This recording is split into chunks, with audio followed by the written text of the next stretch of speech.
Hi, everybody, our Clayton third grade thinkers. Good Tuesday morning. All right, yesterday in our witches, we read about metamorphosis, his change into a mouse from a boy. Today, we're going to be reading the next chapter titled Bruno. I peeped around the leg of the chair and watched the hundreds of witches' feet walking out through the doors of the ballroom. When they had all gone and the place was absolutely silent, I began to move cautiously about on the floor. Suddenly, I remembered Bruno. He must surely be around here somewhere, too. Bruno!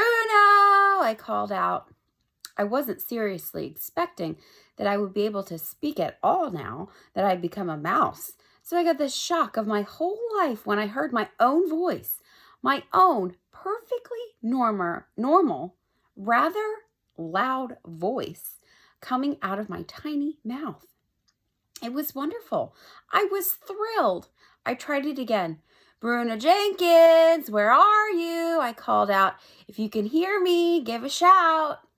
My voice was exactly the same and just as loud as it had been when I was a boy. Hey there, Bruno Jenkins, I called out. Where are you? There was no answer. I pottered about between the seat legs, trying to get used to being so close to the ground. I decided I rather liked it. You're probably wondering why I wasn't depressed at all. I found myself thinking, what's so wonderful about being a little boy anyway? Why is that necessarily any better than being a mouse? I know that mice get hunted and they sometimes get poisoned or caught in traps, but little boys sometimes get killed too. Little boys can be run over by a car or they can die of some awful illness. Little boys have to go to school. Mice don't. Mice don't have to pass exams.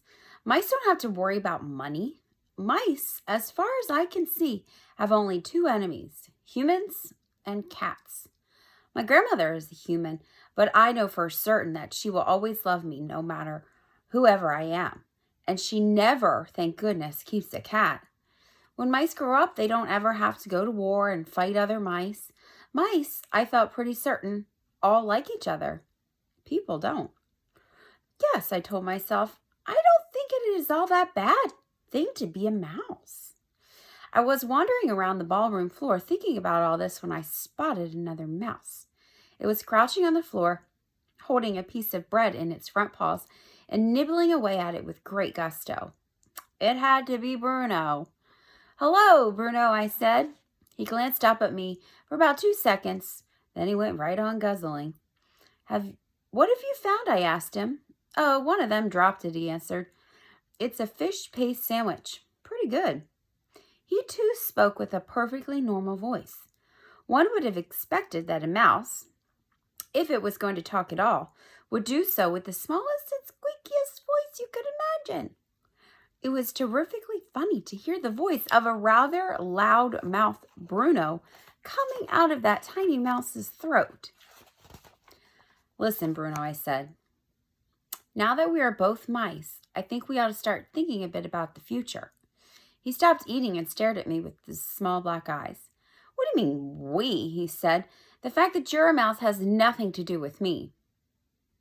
But you're a mouse too, Bruno. Don't be a fool, he said. I am not a mouse. I'm afraid you are, Bruno. I most certainly am not, he shouted. Why are you insulting me? I haven't been rude to you. Why do you call me a mouse? Here he is nibbling away on all of his little sandwich that he found. Don't you know what's happened to you? I said. What on earth are you talking about? Bruno said. I have to inform you, I said, that not very long ago the witches turned you into a mouse. And they did it to me too. You're lying, he cried. I am not a mouse. If you hadn't been so busy guzzling away at that sandwich, I said, you would have noticed your hairy paws. Take a look at them. Bruno looked down at his paws. He jumped. Good grief, he cried. I am a mouse. You wait till my father hears about this. He may think it's an improvement, I said. But I don't want to be a mouse, Bruno shouted, jumping up and down. I refuse to be a mouse. I am Bruno Jenkins. There are worse things than being a mouse, I said. You can live in a hole. I don't want to live in a hole, Bruno shouted. And you can creep into the larder at night, I said, and nibble through all the packets of raisins and cornflakes and chocolate biscuits and everything you can find. You can stay there all night eating yourself silly. That's what mice do. Oh, now that's a thought, Bruno said, perking up a bit. But how am I going to open the door of the fridge to get at the cold chicken and all the leftovers? That's something I do every evening at home. Here he is realizing, looking down, that he is a mouse. Maybe your rich father will get you a special little mouse fridge all to yourself, I said, one that you can open. You say a witch did this to me? Bruno said. Which witch?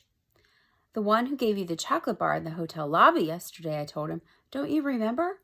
Oh, that filthy old cow, he shouted. I'll get her for this. Where is she? Who is she? Forget it, I said. You don't have a hope. Your biggest problem at the moment is your parents. How are they going to take this? Will they treat you with sympathy and kindness? Bruno considered this for a moment. I think, he said, my father's going to be a bit put out. And your mother? I asked. Oh, she's terrified of mice, Bruno said. Oh, then you've got a problem, haven't you? Why only me? He said. What about you? My grandmother will understand perfectly, I said. She knows all about witches. Bruno took another bite of his sandwich. What do you suggest? He said. I suggest we both go first of all and consult with my grandmother. She'll know exactly what to do. I moved towards the doors, which were standing open. Bruno, still grasping part of the sandwich in one paw, followed after me. When we get into the hall, I said, we're going to run like mad. Stick close to the wall all the way and follow me. Do not talk and do not let anyone see you. Don't forget that just about anyone who catches sight of you will try to kill you. I snatched the sandwich out of his paw and threw it away. Here goes, I said. Keep behind me. And there they are, off into the hall. And that is the end of that chapter. So, do you think they'll make it? Do you think that they'll get through and down the hallway without anyone seeing them? And to Grandmama? I hope so. We'll see what happens tomorrow and see how their fate turns out. All right, everybody, have a great day. See you tomorrow.